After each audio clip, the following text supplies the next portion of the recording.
está aí segurando um pouquinho antes de vir. Homens e mulheres bonitas, né? Gente bonita. Bem, não com relação a vocês, com relação a ficar olhando para a gente aqui, né? Entre olhar para nós aqui e olhar lá. Boa tarde. Eu gostaria de convidar, então, para fazer parte dessa mesa, agora no início dos trabalhos, a doutora Ana Cláudia Utumi, o doutor Luiz Roberto Peroba e o doutor Alexandro Bredel.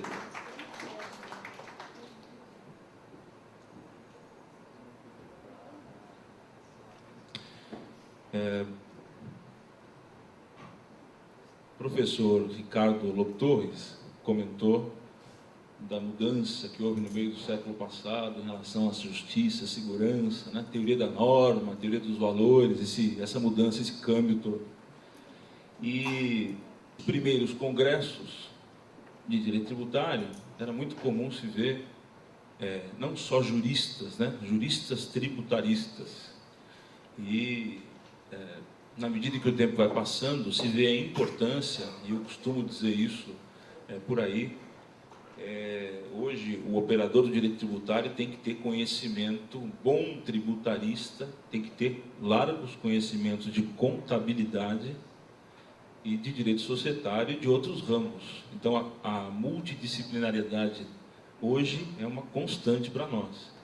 E atualizado como é esse congresso, e nós podemos ver nesse módulo de hoje justamente um pouco disso. Quer dizer, temos aspectos fortes de direito financeiro, aspectos fortes de direito societário e a presença aqui de um PhD em matéria contábil. Então, não tenho dúvida de que estamos certos, né? E vocês é que serão os que vão aproveitar mais. Então, eu gostaria de convidar a doutora Ana Cláudia Utumi para falar sobre o primeiro tema.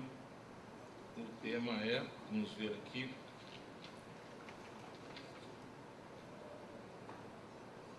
os efeitos tributários das recentes modificações da Lei de Sociedades Anônimas, pela Lei 11.638 de 2007.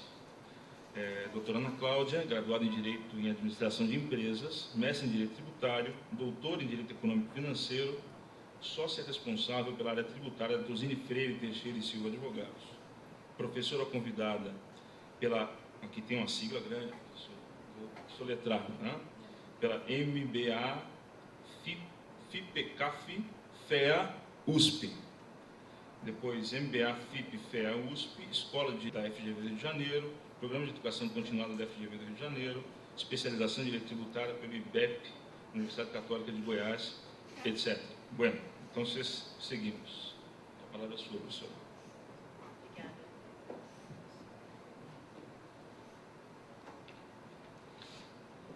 Boa tarde a todos. É um prazer e uma honra estar aqui com vocês, especialmente ao lado aí de pessoas tão ilustres e tão conhecedoras desse tema que a gente vai debater na sessão de hoje. Eu agradeço a organização pelo convite, parabenizo a organização por todo esse belíssimo evento. E, como a primeira palestrante desse painel, eu vou dar uma visão geral das alterações e comentar para cada alteração a questão do impacto tributário de uma forma breve. Depois o Dr. Peroba vai entrar mais a miúde em alguns dos aspectos dessa lei e o doutor Alexandro que efetivamente vai fazer o grande finale, porque ele é quem realmente conhece de contabilidade. Eu estou aqui apenas para dar uns pitacos e não exatamente, eu não sou profunda conhecedora como ele. Sem dúvida nenhuma, antes de entrar em cada um dos temas aqui, sem dúvida nenhuma, essa Lei 11.638, que veio alterar a Lei das SA, ela foi pensada, ela foi toda estruturada de maneira que não houvesse efeito tributário nenhum. Porém, o fato é que o nosso direito ele é formalista. Nosso sistema jurídico ele é pautado na situação. E assim, se eu não tenho uma previsão legal, ou se eu tenho uma previsão legal que depende de algum dos aspectos que não estão, que deixam de ser atendidos por conta da Lei 11.638, sem dúvida existe aí o campo para debate, para discussão, para disputas entre fisco e contribuinte a respeito se deve ou não ter efeito tributário. Então, acho que a primeira ressalva que eu faço eu não tenho dúvida que o espírito da lei foi mudar a contabilidade sem impactar questões tributárias. Mas também eu não tenho dúvida que hoje em dia, que quando eu vou fazer os cálculos tributários, as informações vêm de onde? As informações vêm da contabilidade. E aí, porque vários dos efeitos tributários, eles nascem ou eles se verificam a partir do que se registra na contabilidade. Bom, então vejamos aqui quais foram as alterações introduzidas por essa Lei 11.638, lembrando que são alterações à Lei das Sociedades por Ações, tá?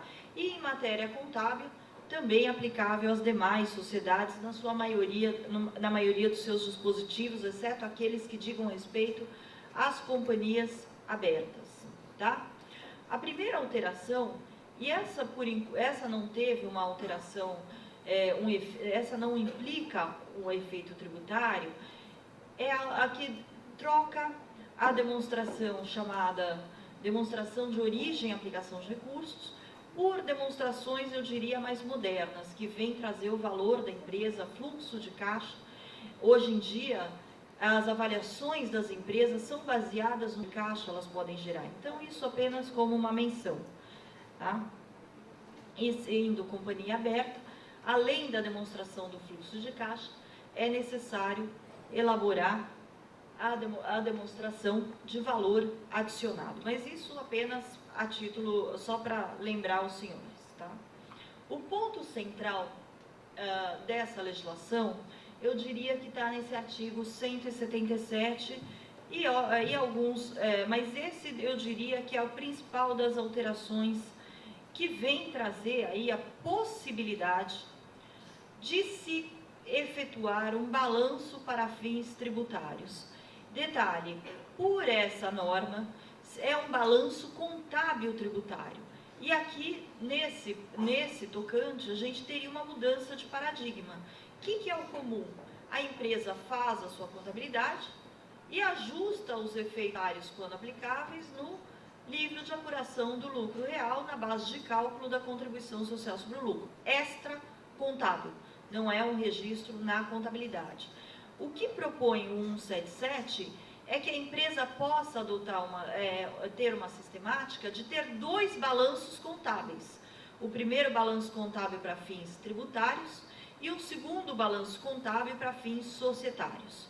Então, e a conversão do balanço tributário para um balanço societário não geraria qualquer efeito fiscal. Então, existe um dispositivo expresso dizendo que o lançamento de ajuste do quê? Do balanço tributário para o balanço societário não implicaria nenhuma consequência tributária, tá?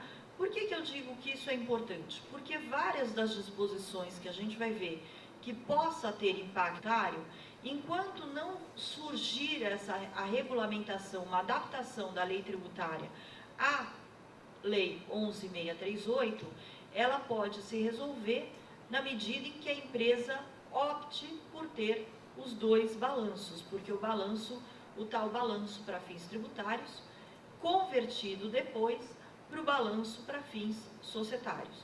Cria, sem dúvida, uma série de problemas de sistemas, a própria adaptação para a escrituração eletrônica, que agora as empresas estão entrando, mas de qualquer maneira é essa previsão que tem na lei, a possibilidade de eu ter 2 balanços, tá? E existe também na lei 11.638 uma previsão de que a contabilidade brasileira vai se adequar às normas internacionais. O professor Alexandro vai entrar nessas normas internacionais, então só queria aí alertar. E o outro ponto é que qualquer disposição que seja de observância obrigatória às companhias abertas somente, e não às demais companhias, elas poderão ser adotadas por companhias fechadas, ou seja, existe aí a possibilidade de se adotar determinadas normas que se aplicam só às companhias abertas, outras empresas que não companhias abertas adotá-las, tá? Bom, vamos entrar nas alterações específicas aí das mudanças que houveram quanto à classificação fiscal. Na classificação fiscal primeiro na parte de ativos. Nos ativos eu tive a inclusão expressa dos ativos intangíveis. Faziam parte dos ativos anteriormente? Sem dúvida. Agora, na medida em que eu incluí expressamente, isso o doutor Piroba vai explorar mais a fundo, os ativos intangíveis como permanente, fica mais claro numa hora que eu tenho uma alienação de algum ativo intangível da empresa, que eu não tenho que pagar PIS e COFINS sobre essa alienação, já que se trata de alienação de bens do ativo permanente. No patrimônio líquido eu tive alterações importantes. Por quê? Foi criada uma conta chamada ajustes de avaliação patrimonial, que nós vamos ver aí que tem determinados ajustes que a contrapartida vai para essa conta, tá?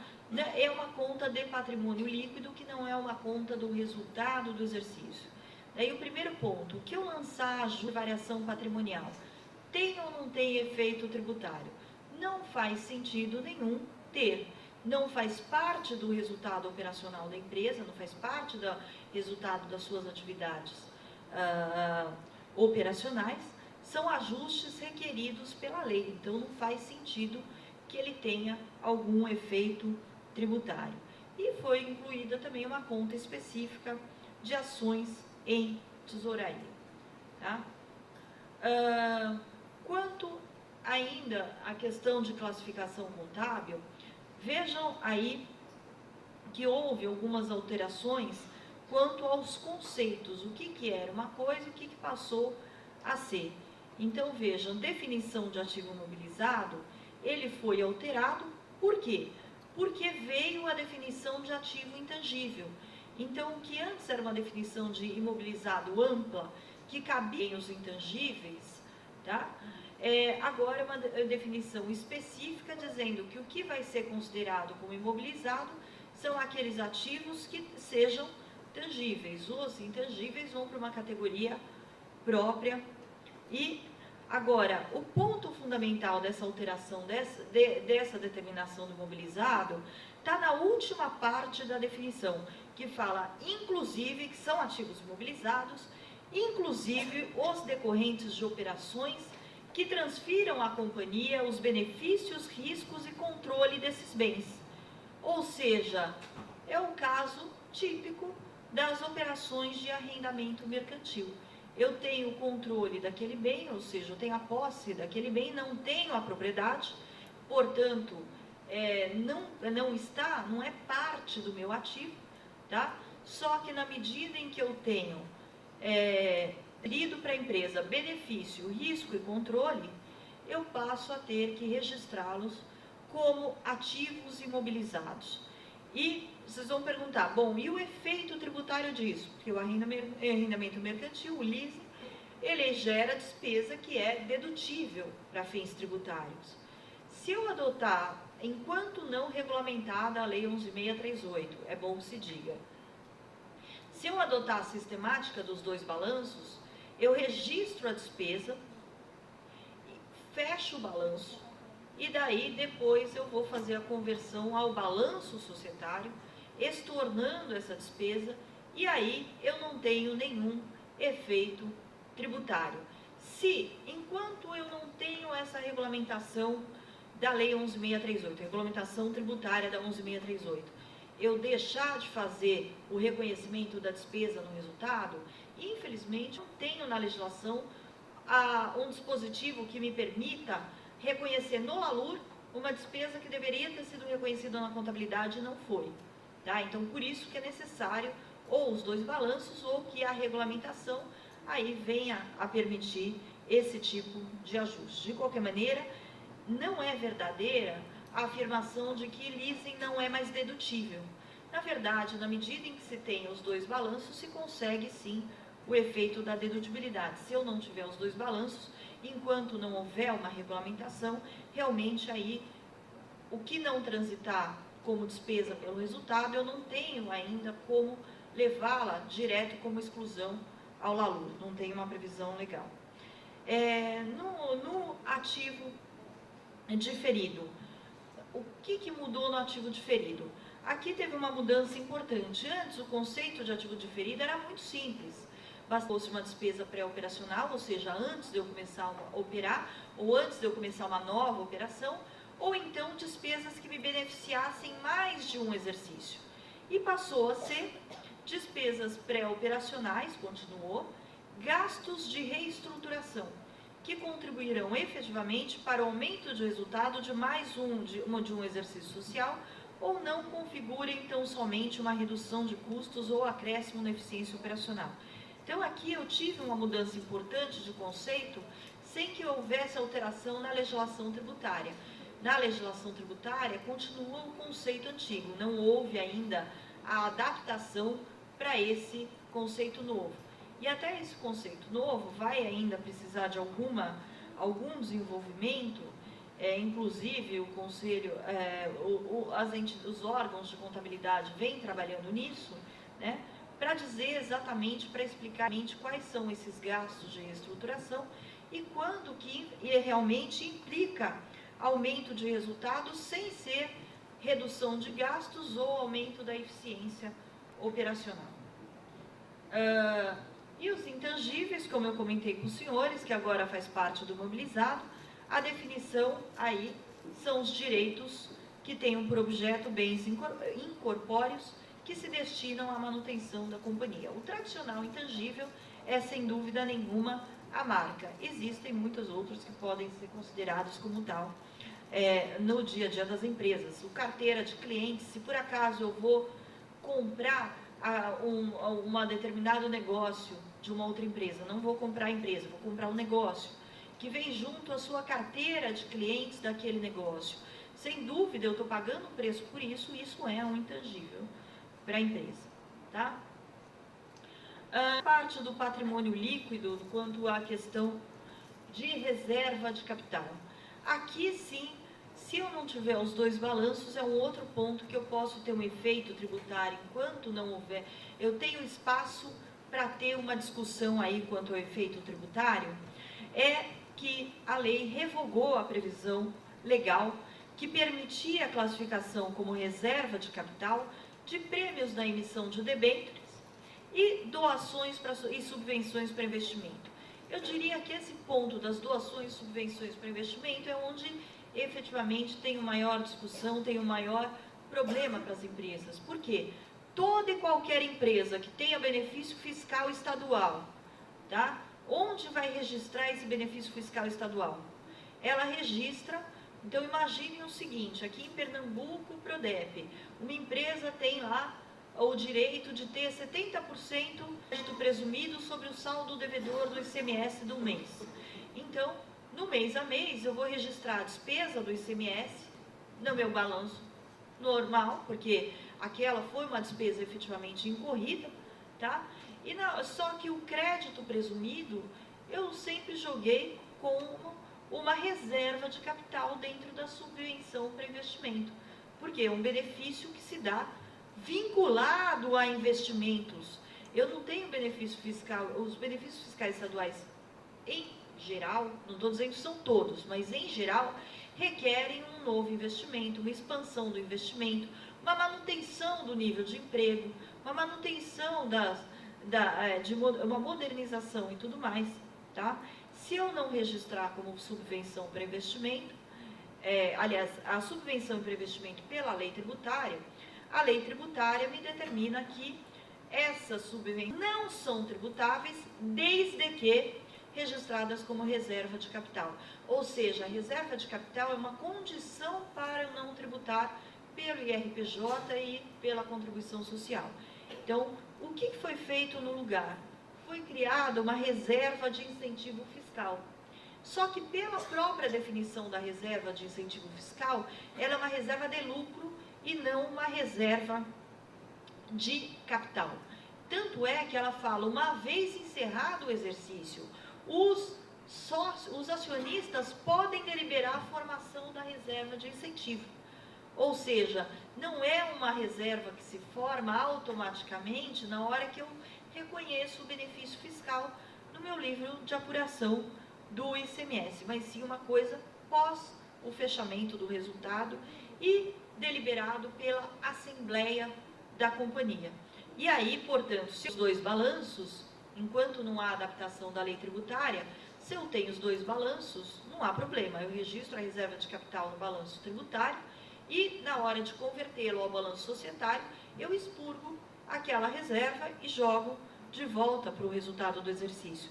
Agora, se eu não fizer os dois balanços, eu vou ter que discutir que não faz sentido esse valor ser considerado como receita, mas sem dúvida eu tenho espaço aí para uma contingência, para uma disputa em matéria, em relação a esse assunto. Lembrando que a Receita Federal, na região, acho que foi no Rio Grande do Sul, se eu não me engano, ou Santa Catarina, já soltou uma resposta à consulta, dizendo que doação do Estado para uma determinada empresa seria receita tributável, por não haver mais previsão para registro em reserva de capital. Tá?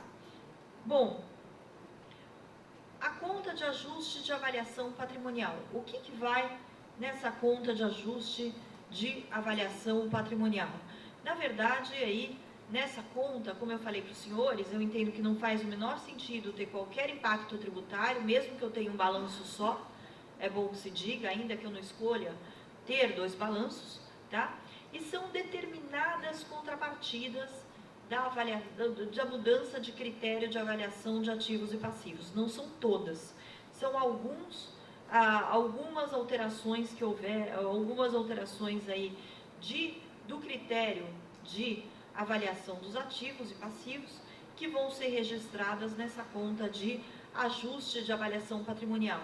O que resolve muito essa questão da briga de ter que entrar numa disputa, porque na medida em que eu não tenho que transitar pelo resultado do exercício, eu não tenho registro de despesa ou receita e, portanto, eu não impacto o resultado para fins de calcular o imposto de renda e contribuição social. Não teria que ter qualquer tipo de embate, a meu ver, não cabe aí um embate nesse assunto.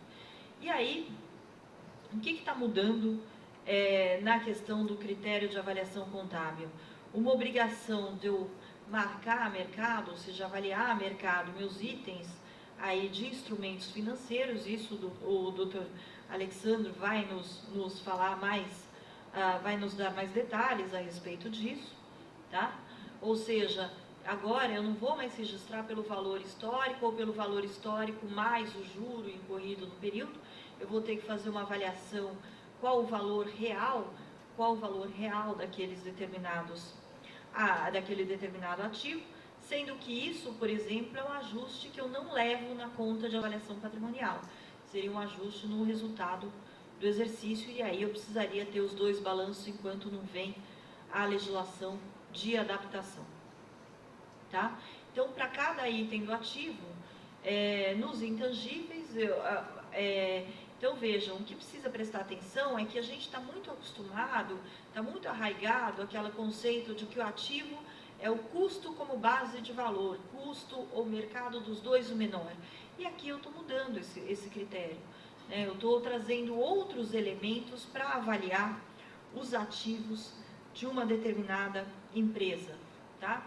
Então, os instrumentos financeiros eu marco a mercado, os intangíveis eu vou continuar usando o custo, o longo prazo eu ajusto a valor presente quando houver um efeito relevante e nesses dois casos aí sim eu levo a essa conta de ajuste de avaliação patrimonial.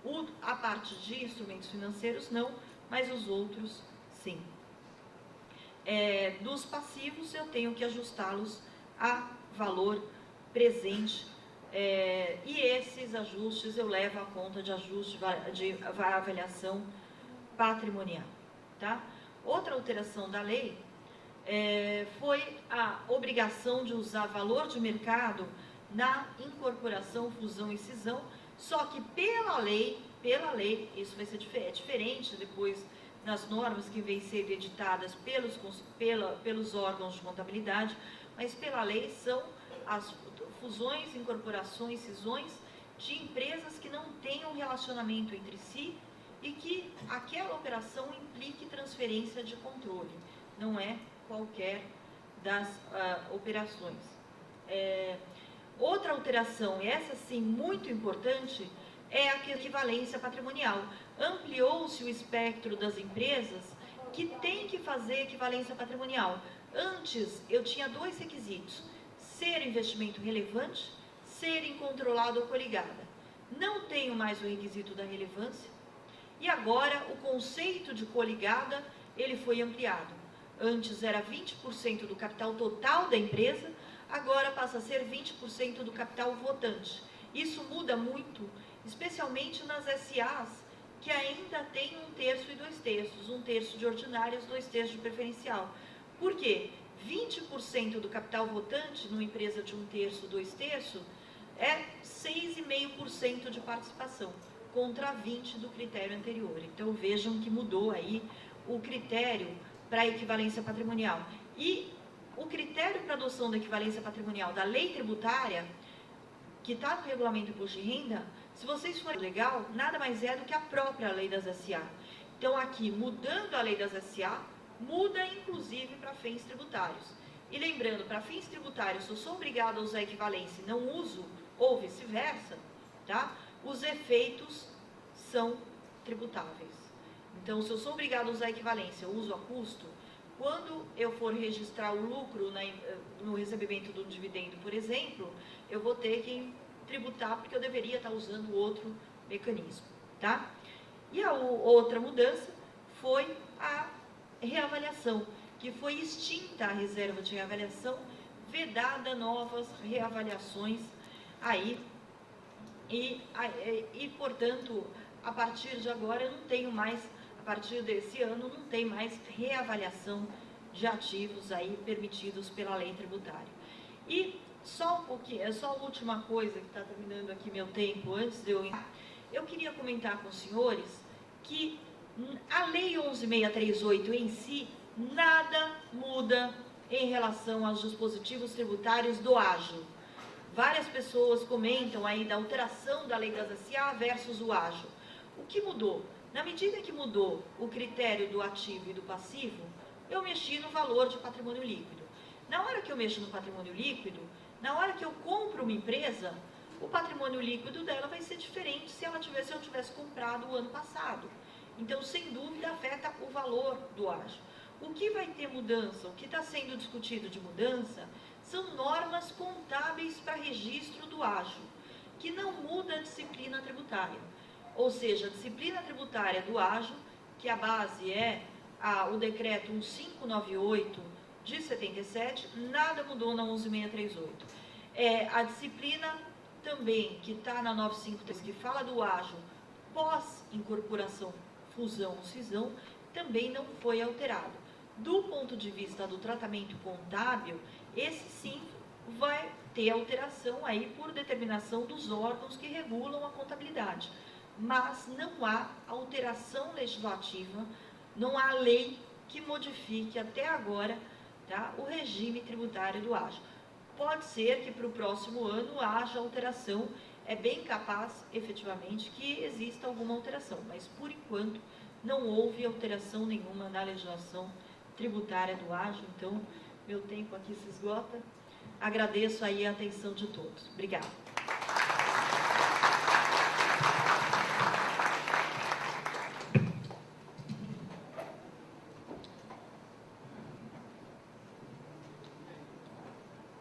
Pelas palavras da doutora Ana Cláudia, já deu para perceber o conhecimento que ela tem nesse tema, né? Então, doutora Ana Cláudia, muito obrigado.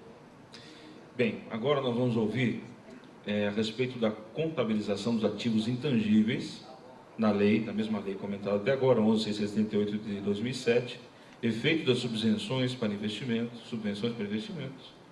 as doações governamentais e as reservas de incentivos fiscais, o prêmio na emissão de debêntures. Então, eu convido o doutor Luiz Peroba para sua exposição.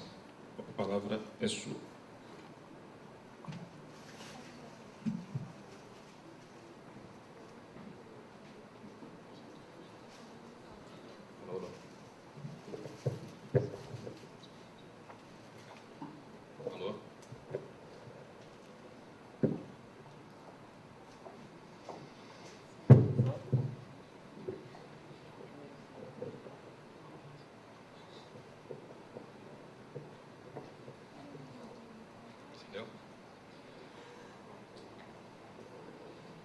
Olá, bom dia a todos. Em primeiro lugar, eu gostaria de agradecer o convite feito pela comissão que organizou esse congresso, parabenizar pela ótima organização. Eu estou aqui desde ontem, cheguei a ver palestras no final do dia e até o andamento dos trabalhos. O congresso efetivamente é muito bem feito.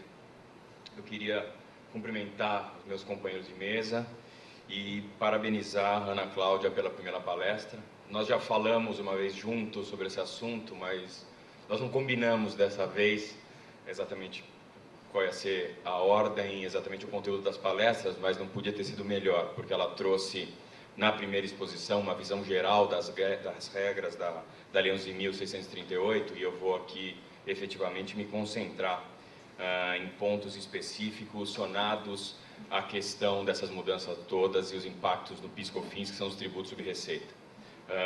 Eu tenho 4 ou 5 temas ali que foram descritos como que eram temas que eu deveria abordar, mas em meia hora eu vou ter que me concentrar em algumas outras coisas, e depois, se a gente tiver tempo para perguntas, eu posso responder um ou outro ponto que eventualmente eu não consiga tocar. Deixa eu ver se eu consigo. Acho que, em primeiro lugar, retomando rapidamente aqui o que a doutora Ana Cláudia falou, tudo começou com a edição da Lei 11.638, de 28 de dezembro de 2007. Esse assunto é um assunto que já vinha sendo discutido no Congresso Nacional há algum tempo, e tinha por objetivo justamente ajustar as regras brasileiras de contabilidade às regras internacionais.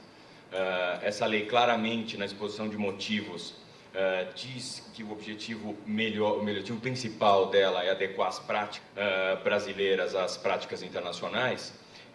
E desde o primeiro momento é fácil verificar nessa regra que o objetivo dela não era prever impactos tributários, quer dizer, além do dispositivo expresso que tem a legislação, depois eu vou comentar ele rapidamente, mas efetivamente o objetivo dele não é esse. A gente pode ver agora até na prática, porque a Receita Federal, depois de tanto tempo de editada a regra, ainda está meditando um pouco sobre o assunto para saber que tipo de ato deveria soltar para regulamentar essas questões. Então isso mostra que a Receita Federal não teve envolvida diretamente nessas discussões, até porque não era o objetivo primordial da regra fazer essas alterações nos registros contábeis a fim de que tivesse impactos tributários. Então esse é o primeiro ponto que eu gostaria de registrar.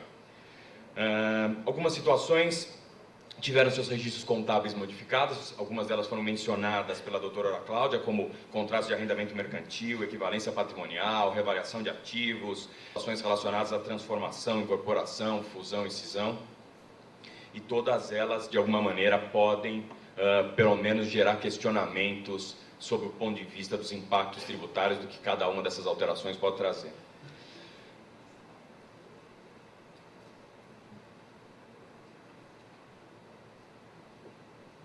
Indo diretamente ao ponto, objeto aqui da minha exposição, a Lei 6.404 de 76, que é a lei original das Sociedades Anônimas, ela previa, em uma disposição específica, que doação, subvenção e prêmio de emissão de debêntures poderiam ser registrados diretamente na conta de reserva de capital. Esse ponto já foi tocado rapidamente pela doutora Ana Cláudia, mas eu vou me concentrar especificamente neles aqui. À época, com a edição do regulamento do imposto de renda, existia um casamento entre as regras contábeis e a legislação do imposto de renda. Então, o ponto que a doutora Ana Cláudia mencionou é que no dispositivo do imposto de renda, você pode não computar como base da determinação do lucro real, caso esses valores estejam registrados como reserva de capital da companhia, seguindo justamente as regras da Lei da Sociedade por Ações. Com as alterações feitas pela 11.638, a gente passou a gente teve revogado esse dispositivo que previa a conta de reserva de capital e nós passamos a enxergar um descasamento entre a regra contábil, entre a regra da lei societária e a regra tributária. Então, efetivamente, hoje em dia, a regra tributária continua em vigor da mesma forma, dizendo que você pode excluir da determinação do lucro real, caso ela esteja registrada como conta de reserva de capital, que é uma conta que não mais existe. Seguindo aqui a linha do professor Ricardo Mariz Oliveira, um dos pontos que eu não me preocupo aqui é essa condicional feita à reserva de capital especificamente. Claramente, o decreto, o regulamento de imposto de renda, quando foi editado, tinha um objetivo primordial, que era não tributar esses valores, era fazer com que esses valores não compusessem a base de cálculo do lucro real, porque não se entendia que esses valores poderiam representar renda. Naquele momento existia a conta de reserva de capital, que efetivamente era a forma que a legislação societária tratava o assunto, mas a partir do momento que essa conta de reserva de capital é revogada e não existe qualquer revogação expressa do regulamento de imposto de renda, essa norma passa a ser uma norma impossível. Então, você só não consegue fazer essa exclusão por inexistência prática de uma conta de reserva de capital regulamentada pela Lei das Sociedades por Ações. Então, na minha visão, você pode fazer qualquer outro tipo de exclusão que te permita chegar ao mesmo resultado, tendo em vista que não existe qualquer tipo de revogação dessa regra. Quer dizer, o objetivo da regra deve permanecer em vigor, tendo em vista que foi expressamente revogado. Até de acordo com a Lei Complementar 95, atualmente as regras, especificamente quando prevêem revogações, devem tratar de maneira expressa, e se a gente tivesse uma revogação especificamente sobre esse dispositivo do regulamento de imposto de renda, a gente deveria enxergar isso de maneira expressa, talvez seja esse um ponto que a Receita Federal, nessa discussão toda sobre uma eventual medida provisória que poderia ser editada sobre o assunto, possa tratar. Mas até então, na minha opinião, continua válida a regra que determina a exclusão desses valores da base de cálculo do imposto de renda.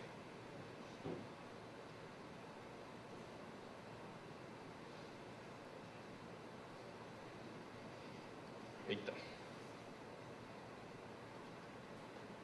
Mas a pergunta principal aqui da minha apresentação, e que eu espero ver respondida até o final da minha conversa com os senhores, é se os valores transitam pela conta do resultado a partir das modificações das regras da Lei de Sociedades Anônimas e passam a compor o lucro contábil, se a partir disso elas poderiam naturalmente ser caracterizadas como receita para fins de tributação do PIS/COFINS. Então, nós estamos tratando, lembrando só daquelas hipóteses de subvenção para custeio, subvenção para investimento, prêmio de emissão de debêntures, todos aqueles registros que antigamente, pela Lei de Sociedades Anônimas, eram feitos numa conta em que permitiam não transitar pelo resultado e, por esse motivo, não eram consideradas como receitas. Não tem, na minha opinião, como a gente discutir esse assunto, se a gente não tiver como origem a Constituição Federal. Na minha opinião, a gente não consegue fazer a discussão desse tema simplesmente pelas leis ordinárias e complementares que regulamentam o nosso sistema tributário. Nós temos que voltar à Constituição Federal para entendermos em que contexto a expressão receita ou faturamento foi parar na Constituição. A gente pode lembrar que até 2002, o artigo 95, que prevê a criação de contribuições sociais, tratava apenas da possibilidade de criação de contribuições sociais sobre faturamento por meio do empregador para fins de financiamento da Seguridade Social. A partir de 2002, se não me engano, com a emenda constitucional número 20, a expressão receita passou a constar desse dispositivo e, a partir daí, contribuições sociais sobre receita puderam ser editadas. A lei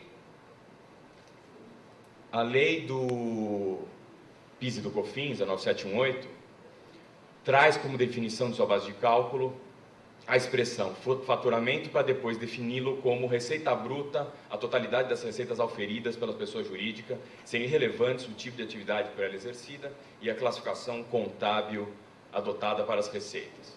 E depois as regras do PIS e do COFINS, aquelas que trouxeram as hipóteses de não cumulatividade, já no momento que a emenda constitucional número 20 havia feito alteração do artigo 95 da Constituição, trazendo a expressão receitas expressamente para o texto, para o corpo da Constituição, diz que o faturamento mensal se entendido o total das receitas auferidas pela pessoa jurídica, independentemente de sua classificação ou denominação contábil, e a definição, o total das receitas compreende a receita bruta de vendas e bens e serviços nas operações em conta própria ou alheia e todas as demais receitas auferidas pela pessoa jurídica.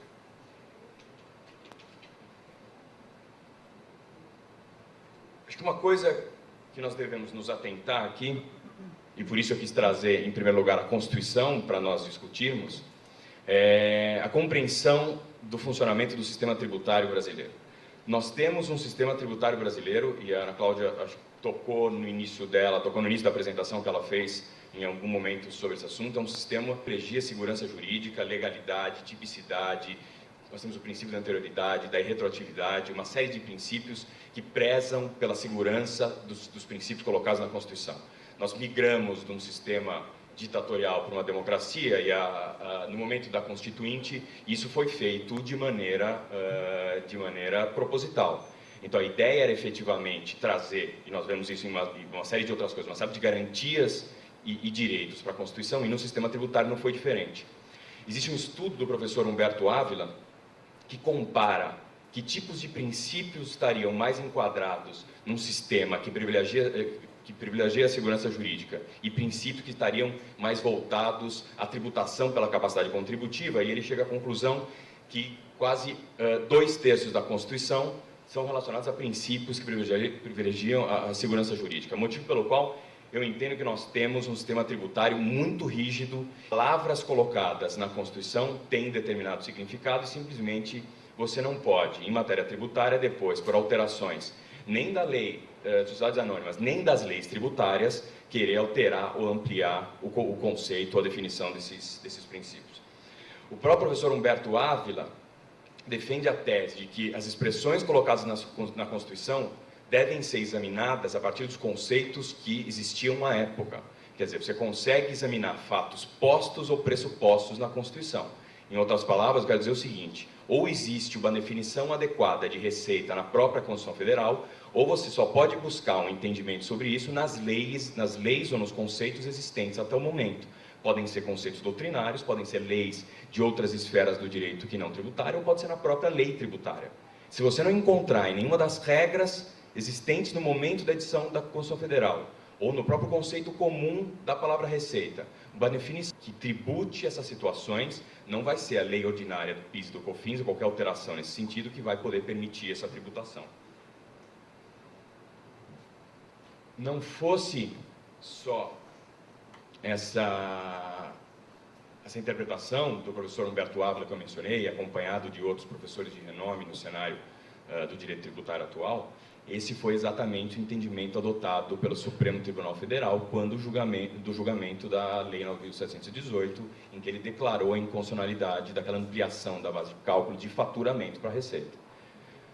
O entendimento do Supremo Tribunal Federal foi que não existia, naquele momento da edição da Constituição, nenhuma norma, nenhuma regra, nenhum entendimento, mesmo na sua acepção comum, que pudesse permitir o entendimento do faturamento como alguma coisa parecida com receita. Motivo pelo qual ele declarou aquela ampliação de base de cálculo inconstitucional. Nós estamos tratando aqui da mesma coisa, só que nós estamos utilizando agora a expressão receita, que foi pela Constituição, pela emenda constitucional número 20. Então, o que nós temos que examinar é se a época da edição da emenda constitucional número 20 existia no mundo jurídico, mesmo na verificação da acepção comum da palavra, alguma coisa que pudesse permitir que nós tivéssemos um entendimento de que determinados valores que não integrassem o patrimônio de forma definitiva da pessoa jurídica pudessem ser considerados como receita, como renda para fins de tributação. Na minha opinião, nós não podemos e nós não temos, e a definição de receita existente daquela época é justamente essa. Então, por esse motivo, os prêmios da emissão de debênture, a subvenção de investimento, de custeio, na minha opinião, não podem ser base de tributação do PIS/COFINS, independentemente de qualquer alteração na legislação ordinária desses tributos. Não pode ser pela alteração da lei das SA imediatamente, e não poderia ser nem que uma medida provisória, uma lei ordinária, altere esses tributos. Para para a gente poder tributar esses valores por um tributo sobre receita, nós teríamos que fazer uma modificação da Constituição Federal, trazendo um novo significado para a palavra receita não existente naquela época. Então, na verdade, não é qualquer valor que ingressa na empresa que deve ser tido como receita, mas apenas aqueles valores que venham a crescer seu patrimônio, que representem disponibilidade de novos recursos. A gente sabe que todos esses valores que ingressam na companhia, nas características que eu mencionei, são valores que estão destinados a alguma finalidade específica, que não necessariamente podem resultar em acréscimo do patrimônio. Então, são valores investidos na companhia para determinada finalidade que podem ou não gerar algum resultado. E por esse motivo, até que gere resultado, na minha opinião, eles não podem ser levados à tributação. Então, para interpretar a Constituição Federal, devem ser levados em conta os conceitos jurídicos de receita e faturamento, seus significados contábeis. A forma de contabilização não determina a natureza jurídica para fins de incidência tributária. A contabilidade não é capaz de alterar conceitos jurídicos, então nós não podemos trazer alterações da Lei de Sociedades Anônimas e imaginar que de imediato nós vamos ter efeitos tributários. Então, se já não fosse pelo dispositivo que consta dela, que expressamente diz que aquela lei não impacta ou não resulta em impactos tributários, pelo próprio conceito e das definições das expressões jurídicas colocadas na Constituição, a gente já também não poderia chegar a esse mesmo resultado. As leis que regem o PIS/COFINS, 9718, 10637 e 10833, são as leis que atualmente estão em vigor, expressamente confirmam isso ao determinar que as receitas integram a base de cálculo dessas contribuições, independentemente de sua denominação ou classificação contábil. Tem gente que lê essa expressão de outra maneira. Na minha opinião, quando isso foi incluído na legislação do PIS/COFINS, já tinha esse significado. O que quer dizer que só pode ser aquilo que já era faturamento ou já era receita. Não vai ser qualquer alteração nas leis contábeis que vão permitir você tributar de uma ou de outra maneira. Os conceitos de faturamento e de receita são conceitos colocados na Constituição. Você pode ter qualquer tipo de alteração nas regras contábeis sem que possa existir qualquer tipo de impacto na tributação dessas contribuições. Então, as disposições das leis contábeis, inclusive da Lei 11.638, não interferem na qualificação jurídica dos atos ou negócios jurídicos, somente fornecem critérios de contabilização para atos e negócios. Aquilo, como eu mencionei, a própria lei traz um dispositivo que diz que os ajustes eventualmente efetuados não vão provocar impactos tributários. Eu sei, por exemplo, que a doutora Ana Cláudia tem um entendimento diferente sobre isso. Ela acha que esse dispositivo está colocado de uma maneira restrita nessa lei. Na minha opinião, ele não está. Muito embora não esteja, do ponto de vista de organização da regra, colocado no melhor lugar, ele poderia ter sido separado, mas eu acho que ele irradia efeitos para a lei como um todo. A medida provisória diz isso, o objetivo da regra não era trazer impactos tributários. Aqui, a gente não precisa nem falar, são os livros previstos pela nova regra, mas essa é a consulta que a doutora Ana Cláudia mencionou, foi efetivamente editada pela região sul do país, foi a única resposta dada contrariamente aos contribuintes, dizendo que a subvenção de investimento deveria sim fazer parte da base de cálculo do imposto de renda. O importante ressaltar é que depois dessa edição, dessa resposta, nós não vimos outras respostas, porque pelo que nós sabemos, pelo menos por recomendação da Receita Federal, ninguém devia mais tratar sobre o assunto até que a Receita pudesse reunir, organizou um grupo de trabalho e eventualmente vai editar uma regra regulamentando essas questões. Então, a própria Receita Federal sabe dos impactos que isso pode trazer, só permitiu com que essa primeira resposta fosse dada, mas aí não vimos outras respostas sobre essa questão. Acho que uma coisa que vale a pena colocar, eu sinceramente não me impressiono com as dificuldades práticas de fazer eventualmente essa exclusão ou da base de cálculo do PIS/COFINS ou mesmo da base de cálculo do imposto de renda. Eu acho que se não existir uma regra prevista na legislação de maneira adequada, como antigamente existia a classificação em registro de conta capital, hoje em dia você pode simplesmente fazer uma exclusão no LALUR. Você tem livros tributários para praticar essas atividades, para você adequar suas regras contábeis à legislação tributária que está em vigor. Então, para fins de imposto de renda, você pode fazer exclusões no LALUR, e para fins de PIS/COFINS, simplesmente pode excluir da base de cálculo a ser informada na Declaração de Contribuições e Tributos Federais, da DCTF. Ponto final. Se não é receita, não tem que estar lá, é na própria formação da base de cálculo que nós estamos discutindo essas questões. Para concluir, então, não obstante as alterações das regras contábeis decorrentes da Lei 11.638 Contribuição ao PIS e contribuição ao COFINS não sofreram qualquer modificação em relação à sua base de cálculo, originalmente prevista na Constituição Federal. A expressão receita, utilizada pelo legislador constitucional, tem significado próprio, que não pode ser alterado ou ampliado sob pena de flagrante inconstitucionalidade, como já fez o Supremo Tribunal Federal recentemente com a questão da Lei 9.718.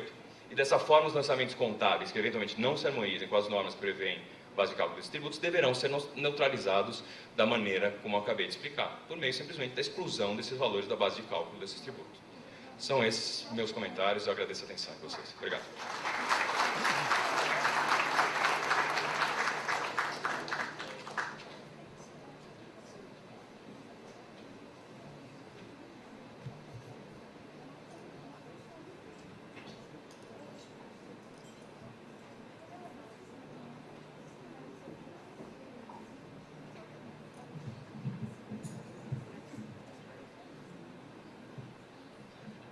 Doutor Luiz, muito obrigado pela sua exposição, muito firme nos seus convencimentos, na sua opinião com relação ao assunto e de muita coragem, tendo em vista que a doutora Ana também já deu a sua opinião, então já se criou aqui um debate que é justamente esse o objetivo, né? A gente criar inquietude. O objetivo do Congresso é esse, não é apagar, é acender. Eu gostaria então de convidar agora o doutor Alexandre Breder Lopes, que ele vai falar para nós a respeito das normas internacionais de contabilidade e as atualizações da Lei de Sociedades Anônimas, equivalência patrimonial e ágio na aquisição de sociedades e nas reorganizações societárias. Dr. Alexandro, professor associado e livre-docente da FEA USP, de Controladoria e Contabilidade e PhD in Accounting and Finance, Manchester Business School, professor da FIPECAF e consultor. A palavra é sua, professor. Bom, em primeiro lugar, eu gostaria muito de agradecer o convite. Não é a primeira vez que eu tenho a grata, feliz oportunidade de fazer apresentação junto com o Peroba e com a Ana, embora em momentos distintos, eu fico extremamente feliz aqui. E eu fui chamado de estranho no ninho aqui no mundo de Direito, mas eu queria dizer que a coisa mais importante do meu currículo é que eu sou aluno do curso de Direito da Faculdade de Direito da USP, tá certo? Esse é o aspecto mais importante do meu currículo. Bom, pessoal, eu vou tentar fazer a minha exposição exatamente dando um passo atrás das exposições que foram feitas, né? A gente está assumindo, quer dizer, e como era de ser esperado, foram brilhantemente colocados, ou seja, debates importantes surgindo, mas nós estamos tomando a 11638 como norma dada, norma posta, norma positivada. E eu queria dar um passo para trás. Eu queria falar o seguinte, bom, o que significa a 11638, em que contexto que a 11638 está inserida, o que de fato está acontecendo com a contabilidade brasileira. Eu acho que isso é importante para a gente entender melhor a razão de alguns desses problemas aqui. Depois eu vou me ater em temas mais específicos.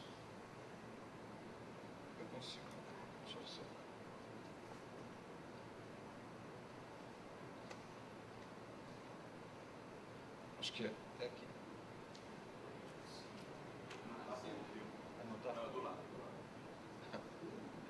Esse aqui. Isso, tá certo. Okay. Bom, então essa é basicamente a minha agenda. Eu quero falar um pouquinho da internacionalização da contabilidade brasileira e depois falar do papel da Lei 11.638 de 2007. A 11.638 não é nada mais, nada menos que o começo. A 11.638 é só a pontinha de um longo processo de alterações de normas contábeis que estão vindo pelo caminho, e eu quero contextualizar um pouco melhor isso daí. Bom, vamos dar um passo para trás e pensar o seguinte, para que serve contabilidade? Ou seja, qual o papel da contabilidade no mundo econômico? A contabilidade ela tem uma única e exclusiva função, ela quer fazer o seguinte, ela quer quebrar o que a gente chama tecnicamente de assimetria de informação, ou seja, eu quero dar informação, né? A contabilidade financeira, não estou me referindo a contabilidade gerencial. Eu quero dar informação para alguém que está fora da empresa a respeito de alguma coisa que está acontecendo dentro da empresa. Esse alguém que está fora da empresa pode ser o governo na forma do fisco, ele pode ser o governo na forma de uma agência reguladora, ele pode ser investidor, ele pode ser o credor, ou seja, tem uma série de usuários da contabilidade. A contabilidade, ao contrário do que muita gente acredita, ela não tem absolutamente nada de exato. Tá? A contabilidade, de uma ciência exata, a contabilidade passa longe. Né? A gente brinca que os dois únicos números objetivos que existem no balanço são o caixa e a data. Então, 31/12 é um número pouco argumentável, né? Mas agora com as normas internacionais, até a conta caixa é uma conta discutível, que número que está exatamente na conta caixa. Então, a contabilidade ela não tem nada de exato. A contabilidade ela é um processo que visa refletir uma realidade econômica. E esse processo que visa refletir uma realidade econômica, ele é, por essência, um processo político. A contabilidade não é definida num colegiado de mentes brilhantes e supremas que decidem, a contabilidade vai ser assim. Não, a contabilidade é fruto de um processo político. E fruto de um processo político, ela é influenciada pelas forças políticas mais atuantes naquele momento. Se a gente der um passo para trás, olhar a economia brasileira na década de 80, como é que era a economia brasileira na década de 80? Era uma economia fechada, estatizada completamente. A gente brinca que o Brasil é um dos poucos países do mundo que tinha uma bolsa de valores estatal. Eu tinha empresas estatais emitindo ações e fundos de pensão de empresas estatais comprando essas ações. 99% do movimento da Bovespa era puramente, e da Bolsa de Valores do Rio à época, era puramente de empresas estatais. Era uma economia fechada, ou seja, as empresas exportavam um pouco, importavam um pouco, e não era uma economia de mercado de capitais, ou seja, não tinha emissão de debêntures, não tinha crédito ao setor privado, etc. Bom, nesse contexto de economia fechada, de economia estatizada, a quem que a contabilidade atende? A contabilidade atende eminentemente ao fisco. A contabilidade atende eminentemente aos organismos governamentais, agências reguladoras, Banco Central, no caso das instituições financeiras, mas eminentemente ao fisco, ou seja, o usuário da informação contábil é o fisco. Por quê? Porque os outros usuários eles estão atrofiados, ou seja, eles não participam da discussão do processo contábil. O que vem acontecendo com a economia brasileira nos últimos 20 anos? A economia brasileira vem passando por um processo de transformação. Hoje, temos ou não, dependendo da nossa orientação política, nós temos de fato uma bolsa de valores, ou seja, as empresas brasileiras hoje vão à bolsa de valores buscar recursos.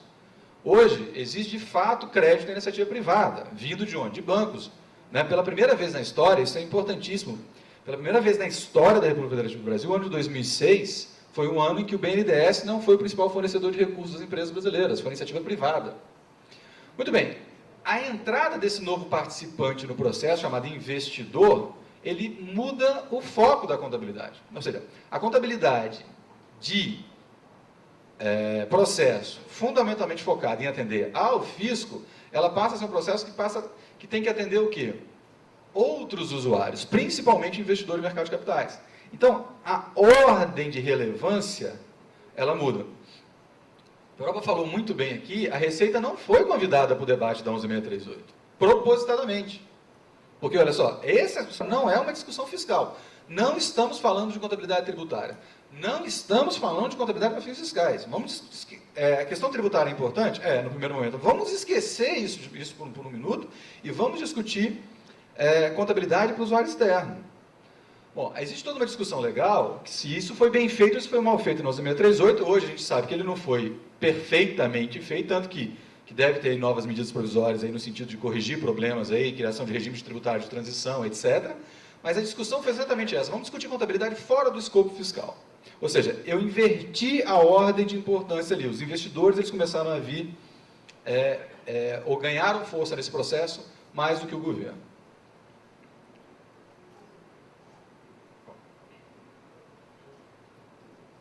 Então, a contabilidade começou a passar a ter outras finalidades que ela não tinha anteriormente. Por exemplo, a gente não usava a contabilidade como mecanismo de remuneração.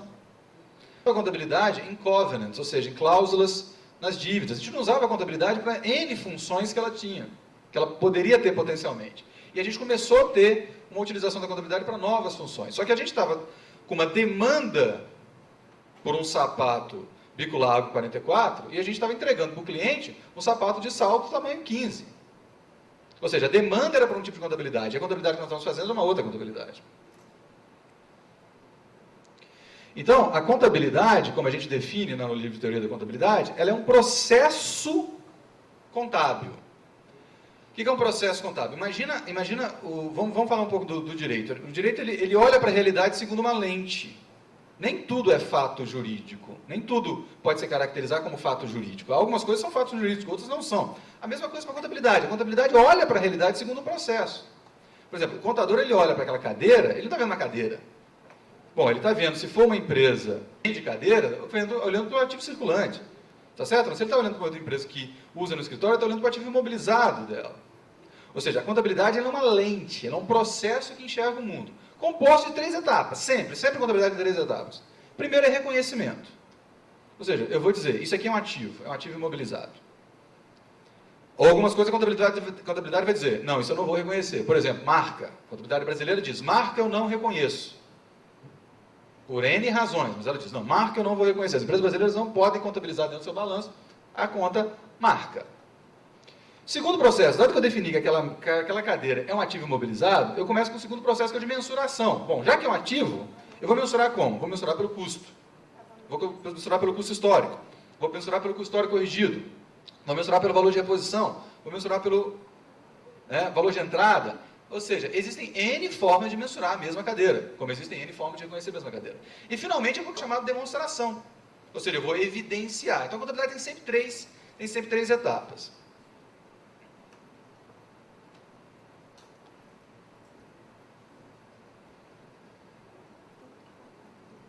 Essas 3 etapas não são objetivas. A contabilidade não é uma ciência exata. O processo contábil ele é influenciado por um amplo conjunto de forças econômicas, sociais, políticas. Na minha opinião, uma das razões de eu ter me interessado muito pelo direito, eu digo, a grande influência na contabilidade, paralela com a influência econômica, é a influência jurídica. Contabilidade em país de direito consuetudinário é uma coisa, contabilidade em país de direito romano é outra coisa. Cumpre funções diferentes, porque o regime jurídico é diferente. Então, o processo contábil ele não é objetivo, ele é um processo que tem uma certa subjetividade. Ok? Ou seja, consequentemente, os modelos contábeis não são iguais, eles são diferentes entre os países. Ok? Companhia Cirúrgica de Tubarão, exercício de 2004. Balanços das normas brasileiras, lucro, 1.624.000. Balanço nas normas internacionais, demonstrações, normas internacionais, lucro, 1.995.000. Balanço nas normas americanas, lucro, 1.751.000. É a mesma empresa, os mesmos dados, as mesmas informações, não é uma diferença cambial, está tudo ali expresso em dólares da época. A pergunta é, poxa, qual que está certo? Os 3 estão certos. É a mesma coisa que eu perguntar o seguinte, mas fulano cometeu homicídio duplamente qualificado. Nos Estados Unidos ele pegou 10 anos de cadeia, no Brasil ele pegou 5 e na França ele pegou 18. Qual que está certo? Está certo? Não? A mesma coisa acontece com contabilidade. Se eu olhar para a contabilidade em 20 países diferentes, eu vou encontrar o quê? 20 contabilidades diferentes. Por quê? Porque a realidade econômica desses 20 países vai ser diferente. Ok? Companhia A e companhia B. Qual companhia está melhor? Parece que a companhia A está um pouco melhor, está vendo? A companhia B está um pouco melhor, ela está menos endividada. Por outro lado, a companhia A parece estar um pouquinho melhor, porque ela tem uma rentabilidade um pouco melhor. Né? Então, posso chegar a uma análise, a gente faz isso muito em aula, de dar 5 balanços para os alunos analisarem e eles chegam a conclusões. Essa ação está boa, essa não está. Vende essa, compra aquela, empresta dinheiro para essa, empresta dinheiro para aquela. Companhia A e B são... companhia A e B são a companhia A e B né? A companhia A e B é nada mais nada menos que a AstraZeneca, na comparação do modelo contábil inglês com o modelo contábil americano, que são os 2 mais próximos que existem no mundo, tá certo? São os 2 mais próximos que existem no mundo. Ou seja, isso sempre foi assim, vai continuar sendo assim. Ou seja, isso é uma particularidade do processo contábil. O problema, qual é? Esse aqui, ó. Esse é o prazer de todo professor de contabilidade.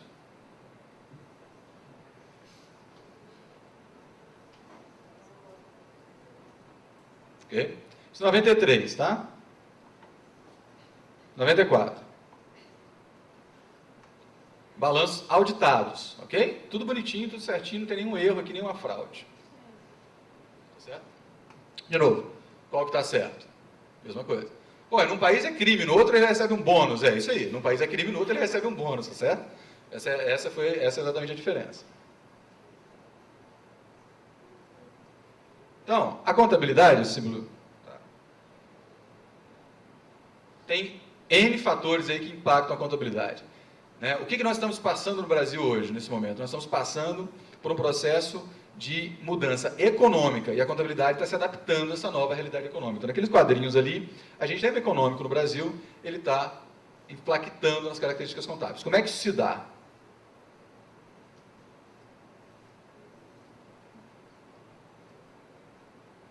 No mundo inteiro. Como é que contabiliza terreno na China? Do mesmo jeito que contabiliza terreno no Brasil?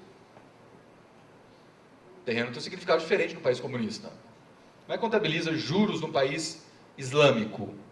Não pode ter juros, não existe juros. Nós temos um problema hoje, os fundos islâmicos querem investir no Brasil, mas a gente paga juros, eles não investem. Como é que eu faço? Transformo tudo em capital? Não pode, né? Como é que contabiliza o leasing financeiro na Inglaterra? O conceito de leasing financeiro na Inglaterra é bem diferente do nosso conceito de leasing financeiro. E eu poderia ficar o dia inteiro aqui dando exemplos de características intrinsecamente diferentes. E aí a gente divide o mundo em dois modelos contábeis. A escola contábil italiana e a escola contábil anglo-saxônica. Ou seja, que se assemelham, se tem alguma relação com o país de direito romano e o país de direito consuetudinário.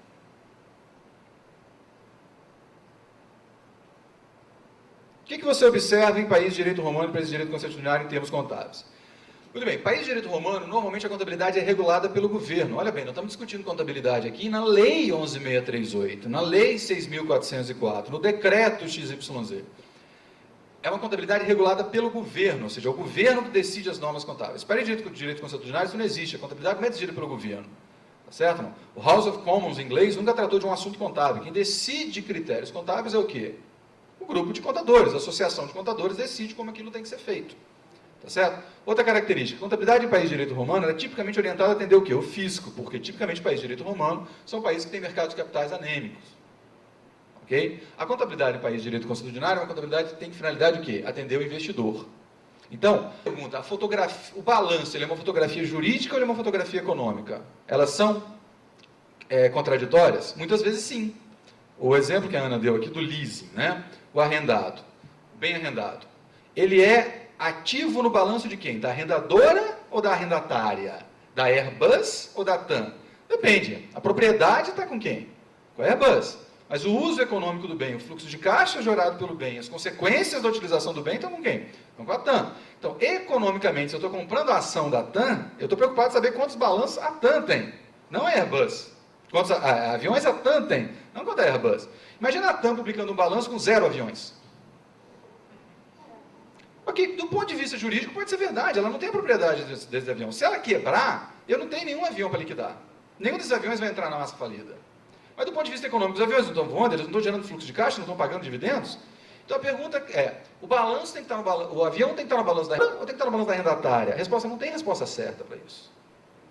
Você está numa economia com foco no credor, você está numa economia com foco no fisco, ou você está numa economia com foco no acionista, no usuário externo, investidor?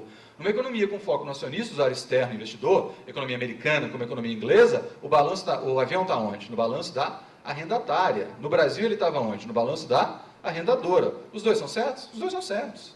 A contabilidade está refletindo o quê? Realidades econômicas diferentes. Isso não começou agora. Isso sempre foi assim. Ou seja, o processo contábil desde que a gente teve os primeiros registros contábeis documentados.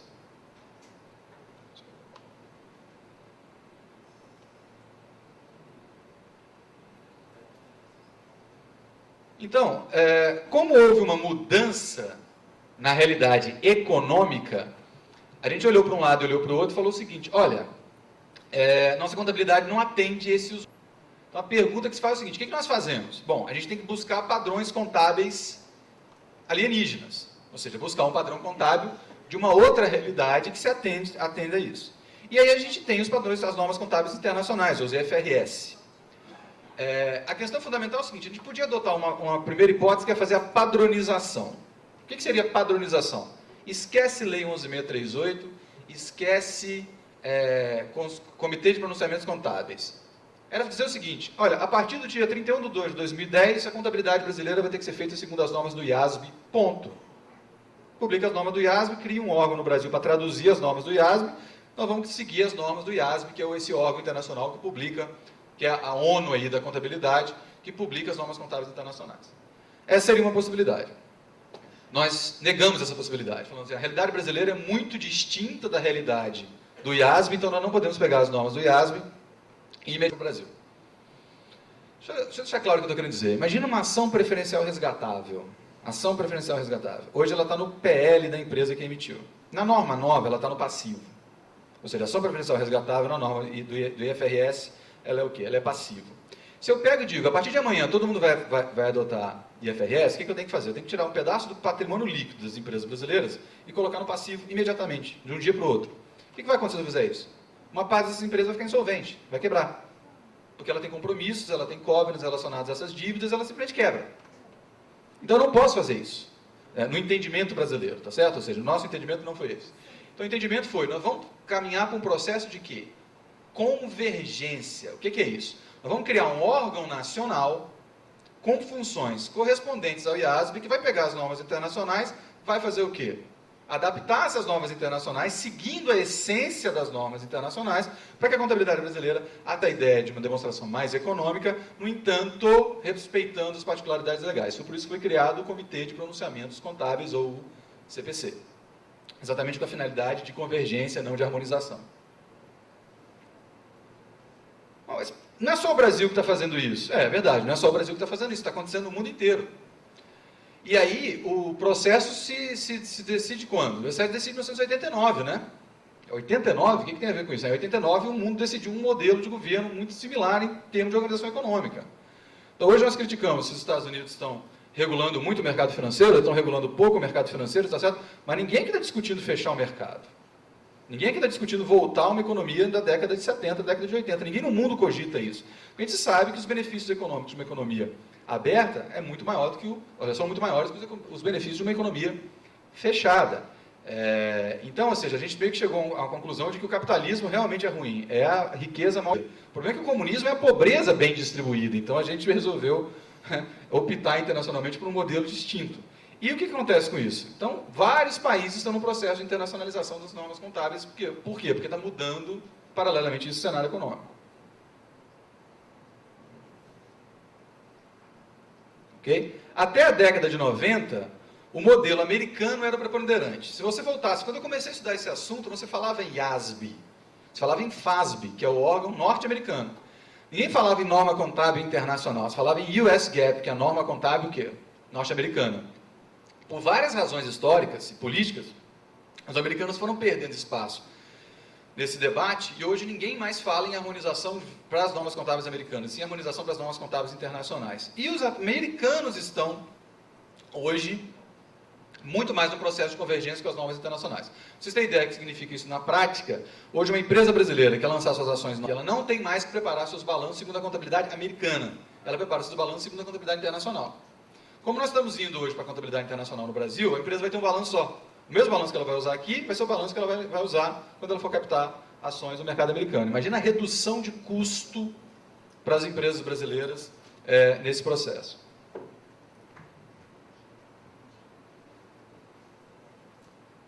Então, hoje, nós temos mais de 100 países no mundo, atenção, mais de 100 países do mundo, que estão no processo de adoção, em várias etapas do processo de adoção das normas contábeis internacionais. E o Brasil?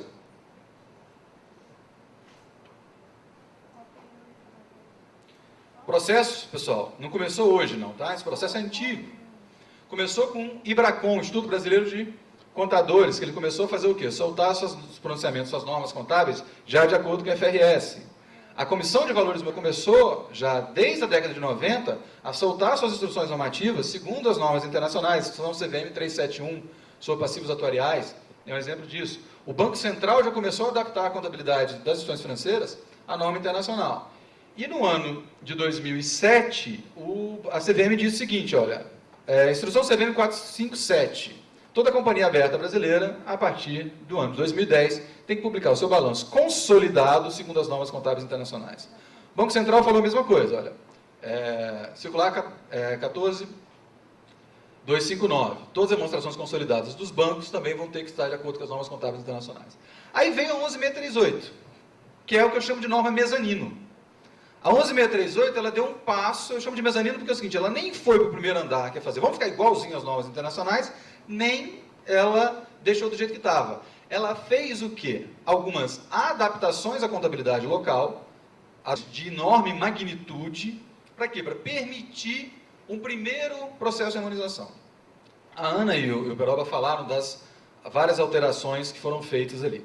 Todas essas alterações foram pensadas do ponto de vista contábil, que é o seguinte: eu vou trazer para a contabilidade brasileira conceitos da contabilidade internacional para o processo do debate começar a se estabelecer. Eu não vou tratar todas elas, eu quero focar basicamente em duas aqui para a gente entender a diferença. A primeira é a nova definição de ativo. Ou seja, o que é ativo hoje? Quem estudou contabilidade aqui aprendeu que ativo é um negócio que, não, posse e propriedade chamava na contabilidade, isso é meu ativo. Não é nada mais disso. Ativo é o seguinte: eu tenho assunção de riscos e controle econômico. E o que é assunção de risco e controle econômico? Não sei. Decida caso a caso.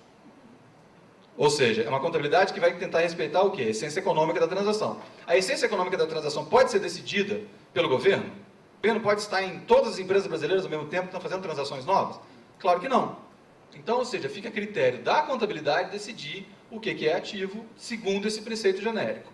O outro: como é que é feita a depreciação de um ativo hoje nas empresas brasileiras? Todo mundo pega a contabilidade fiscal, a Receita permite 10% ao ano, o que todo mundo faz na contabilidade societária? 10% ao ano. Os meteorologistas vêm, acabam com isso. Uma coisa, outra coisa. O LALU vai ser feito, ou como que isso vai ser trabalhado, é uma outra questão, mas as normas fiscais vão ser aplicadas muito bonitinho. Para esse balanço fiscal aqui, que vai ser feito no LALU, vai ser feito no LALUC ou de outra forma. Vai ter um negócio chamado balanço publicado, aquele que a empresa publica e o auditor audita, aquele vai ser feito de acordo com as normas o quê? Contábeis. Então, qual é a depreciação do ativo imobilizado? É a depreciação do ativo imobilizado econômica. Bom, mas a Receita diz que a depreciação é 10 anos. Não importa o que a Receita diz diz isso para fins fiscais. Para fim de publicar o balanço para o usuário externo, vai se usar o econômico. Vou dar um exemplo para vocês de uma empresa que eu fui do Conselho Fiscal. A empresa fez um alto-forno, construiu um alto-forno, e a regra fiscal estabelecia que a depreciação do alto-forno era de 8 anos. Portanto, depreciou-se o alto-forno. 1/8 no primeiro ano, 1/8 no segundo ano, 1/8 no terceiro ano, 1/8 no quarto ano. Passado 4 anos, o alto-forno estava 50% depreciado. Certo? Depreciação, a gente lembra, né? Uma despesa reduz o lucro. Esse alto-forno está no seu 32º ano de operação hoje. E os engenheiros estão querendo fazer com que ele vá para o 35º ano de operação. Então, essa depreciação de 1/8, 1/8, 1/8, fez com que o lucro da empresa fizesse o quê? Ok, mas para fins fiscais é bom. Para fins fiscais é bom. E para um investidor que está pensando em emprestar dinheiro para essa empresa? Essa empresa operou 3 anos com prejuízo, ele não emprestou dinheiro para ela. E para um credor, e para o debenturista, o investidor, e para o investidor minoritário que quer receber dividendos, ele não recebeu dividendos. Um lucro que, se fosse seguir a vida útil econômica, deveria ser feito o quê? 1/30, não 1/8. Então, essa mudança de foco é que nós estamos trazendo dentro da 11638. Ou seja, é uma tentativa. E daí a importância da separação. Mas a contabilidade fiscal... Não, a contabilidade vai continuar sendo usada para fins fiscais. A contabilidade vai ser... Se pegar o elenco de tributos em espécie brasileiros, que são calculados com base em números contábeis, é enorme. Então, a contabilidade sempre será importante no processo tributário, a não ser que a gente altere a nossa ordem tributária totalmente. Então, a contabilidade é importante para fins tributários. Faturamento está na Constituição, quer dizer, tem uma discussão dessa na própria texto constitucional. Agora, o problema qual foi? O problema é fazer uma separação dessas duas coisas para que o investidor, que é um sujeito que está comprando as ações, beleza, não receba a depreciação de 1/8. Mas a Receita entende que é 1/8. Ótimo, então a Receita entende que é 1/8, ela tributa 1/8. Permite uma depreciação acelerada? É uma outra discussão. Agora, a empresa vai poder reportar agora, finalmente, o quê? A sua demonstração de acordo com... ela já podia fazer isso. Mais ou menos. Existiam muitas limitações para que isso pudesse, de fato ser realizado. Então, a 11638, ela é, como estou dizendo, a ponta do iceberg da discussão sobre norma contábil internacional. Ou seja, tem um mundo novo na contabilidade brasileira, ele mudou, né?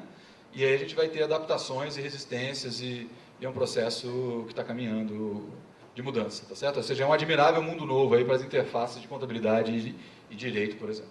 Pessoal, obrigado e desculpa a extensão técnica.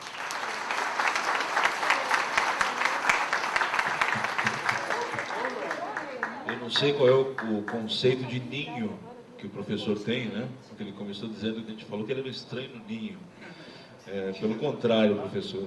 Na verdade, se eu entender o ninho como ciência do direito, obviamente a ciência contábil é que se dedica ao objeto direito. E nós, direito, né? Nosso objeto de estudo. Mas se nós entendermos esse ninho como o local de atuação do operador de direito, todos nós, é óbvio a importância da contabilidade, eu acho que só estava esquecida, mas o lugar no ninho já estava reservado, tá? Então fique tranquilo. Nós tivemos aqui uma pergunta, temos realmente tempo para as perguntas, nosso horário tem mais aí 10 minutinhos, e já tem uma pergunta aqui, já está respondida pelo que eu estou vendo, então vamos direto a ela com a doutora Ana Cláudia. Bom, a pergunta é do Severino Júnior e diz o seguinte: considerando que o artigo 10 da Lei 11.638 revogou o parágrafo do artigo 187 da Lei 6404, extinguindo a reserva de avaliação, a qual o artigo 35 do Decreto-Lei 1598/77 garantia a isenção. E aí a pergunta é se o ajuste decorrente de reavaliação passa a ser tributado. Na verdade, agora, há vedação à reavaliação, até mais do que só a extinção da reserva de reavaliação. Então, se eu insistir em fazer, reavaliar os ativos, aí eu não posso jogar naquela conta de ajustes de avaliação patrimonial, eu teria que jogar necessariamente num resultado do exercício e eu teria que debater com a Receita Federal que não seria receita e tudo mais. Só que, de qualquer maneira, se eu for por uma interpretação mais literal, eu não tenho previsão legal para excluir essa ação da tributação. Agora, de qualquer maneira, hoje o que se tem é mais do que só extinguir a reserva de reavaliação. É não permitir que as empresas façam a reavaliação dos seus ativos, isso segundo a Lei 11.638. E lembrando que a reavaliação, na verdade, não é que ela é isenta até o ano passado, na verdade, ela era neutra para fins fiscais. Na hora que eu fazia a reserva de reavaliação, eu jogava numa reserva, e na medida que o ativo ia se realizando, que eu ia jogando uma despesa maior no resultado, eu contrapunha uma adição da reserva de avaliação no LALUR para gerar um efeito neutro. Então, na verdade, isenção não é exatamente o termo mais adequado, porque, na verdade, é uma neutralidade fiscal que era garantida à reavaliação, e hoje não existe mais essa neutralidade, uma vez que a vedação à reavaliação. Tá? A pergunta seguinte é: o artigo 4º da Instrução CVM 469 disciplina sobre os saldos existentes na conta de reserva de avaliação, onde observamos no parágrafo 4º que o valor do ativo registrado será considerado como novo valor do custo. E a dúvida é: a empresa que reavaliar seus bens até 31/12 deste ano, ou que já tenha feito até 31/12 do ano passado, e eventualmente em 2009 vender esses bens, esta reavaliação deverá computar no lucro real?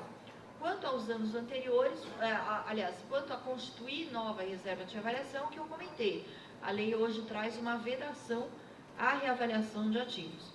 Quanto à reavaliação constituída até 31/12 do ano passado, isso, desde sempre, a reavaliação ela é neutra para fins tributários. Então, na hora que eu vou vender o bem, então eu sou dona desse edifício, esse edifício valia 1 milhão na minha contabilidade e eu reavaliei para 10 milhões.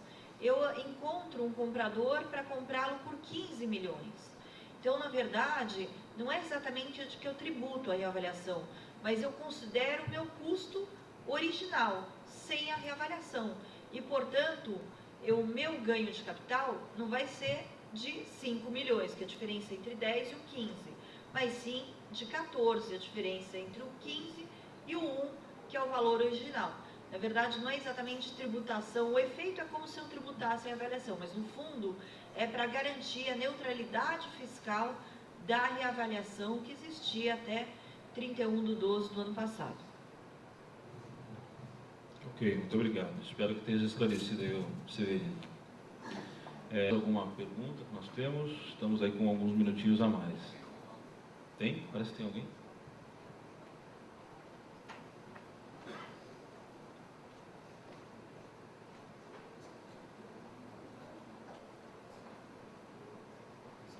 A pergunta é para o Dr. Alexandre. Dada a importância dos intangíveis nas empresas, existem métricas para mensuração em andamento ou em estudo de pronunciamentos? Creio que é uma pergunta, não tem interrogação, mas creio que é uma pergunta. Do Hamilton Amaral. Alexandre? Entendo que é a respeito da contabilização de alguns intangíveis que não estão contabilizados hoje. Acho que é essa a pergunta, né? Dada a importância... É uma pergunta. Não, eu estou supondo que seja uma pergunta aqui. Então, a norma internacional que nós estamos adotando agora reconhece intangíveis no momento que eles são adquiridos. Então, por exemplo, a empresa A comprou a empresa B. A marca da empresa B, portanto, então é reconhecida no balanço da empresa A. Porque você tem que avaliar todos os ativos da empresa B que foi adquirida pelo fair value, pelo valor justo, portanto, vai impactar no cálculo do ágio, vai impactar no valor da empresa, na hora da aquisição. A marca gerada internamente não é reconhecida na nossa contabilidade, não é reconhecida no modelo inglês, não é reconhecida no modelo do IFRS, não é reconhecida no modelo norte-americano. Ela é, no entanto, reconhecida no modelo inglês. No modelo inglês, uma empresa pode avaliar a sua própria marca, reconhecê-la no ativo com correspondência ao patrimônio líquido. Tá? Nós não permitimos esse tratamento. A ideia é a seguinte, não há dúvida de que marca é ativo, acho que ninguém discute isso, comprado, é vendido, ou seja, o problema não é da reconhecimento. Lembra que a contabilidade tem 3 etapas, reconhecimento, negociação. A discussão da marca não é de reconhecimento, ninguém duvida que a marca seja um ativo. Uma marca que seja um passivo de uma empresa é um caso bem raro, bem pouco comum. A dificuldade é mensuração. A dificuldade é encontrar um critério objetivo do ponto de vista contábil. O que é objetivo do ponto de vista contábil? O objetivo do ponto de vista contábil é que 2 observadores independentes chegariam no mesmo resultado. Então, existem métricas para avaliar a marca? Existem. Tem uma empresa que publica um ranking que a marca da Coca-Cola vale 8 bilhões de dólares. Aí tem uma outra empresa que publica o mesmo ranking e a marca da Coca-Cola vale 18 bilhões de dólares. Então, não há um consenso a respeito da métrica adequada e aí a gente não tem a ajuda do custo histórico. O custo histórico é tão bom, né? Porque o custo histórico é totalmente objetivo. E a marca eu não tenho isso. Os ingleses deram um passo na frente, eles falaram, não, eles definiram um critério e falaram, marca para fins contábeis é isso, e reconhecem. Não é o que nós estamos fazendo, não é o que o IFRS está fazendo. Só uma observação aqui, o IFRS permite a reavaliação de ativos, tá? Há 11638 que não permitiu. Então, quando eu digo 11638 é uma norma mezanino, ela foi na direção da contabilidade internacional, mas deu, em certos entendimentos, um passo para trás. Porque a norma internacional permite a reavaliação de ativos. A nossa norma que agora não está permitindo mais. Ok, muito obrigado. Interessante porque, reparem uma coisa, a experiência que o Brasil tem no exterior está começando agora. Essa história de consolidação contábil, se diz que nós éramos consolidados, né? Estava cheio aqui, durante muitos anos, de filiais de empresas estrangeiras do Brasil, né? E hoje, o que tem é um montão de filial brasileira no exterior. Então, a tal consolidação contábil é feita aqui. Então, nós somos hoje um país também consolidador, digamos assim, e não mais consolidador, né? E isso se vê na atividade empresarial todo dia e vai passar a ser cada vez mais importante para a nossa atividade do dia a dia, com certeza. Antes de encerrar, eu gostaria de parabenizar a organização do evento, a doutora Marielbe, fantástica, ela está por aí resolvendo de tudo, tanto a questão científica, quanto a questão operacional, quanto o bem-estar de todos vocês, nosso. Então, fantástico, o pessoal está de parabéns, a cidade aqui é muito acolhedora, vocês estão de parabéns, é a primeira vez que eu venho a Recife, eu estou maravilhado. Bem, muito obrigado à presença de todos, a dos colegas aqui, foi fantástica também a apresentação, acho que não deixou uma linha a desejar. Então, está encerrado os trabalhos da tarde, depois do coffee break nos vemos aí pelos corredores e nas palestras, tá bom? Obrigado.